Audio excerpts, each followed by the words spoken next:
விருமாயி என் தங்கச்சி பள்ளிக்கூடத்துக்கு போகணும் பணியாரம் கூட்டு. விருமாய்யா? ஏப்பா உங்க ஆத்தா எனக்கு பேர் வச்சாளா இல்ல நான் பிறக்கும் போது தலைமாட்டில நின்னு நீ எனக்கு வச்சியா? வாங்குறது கடை இத விருமாய் விருமாய்.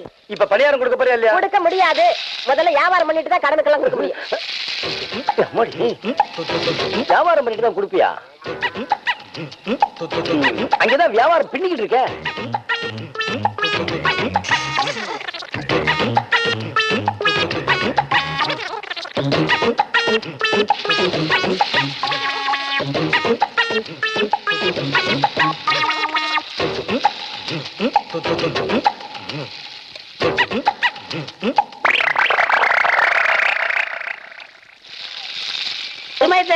எனக்கு பணியாரம் கொடுக்க மாட்டேன். உன் பணியாரம் களவு போச்சே.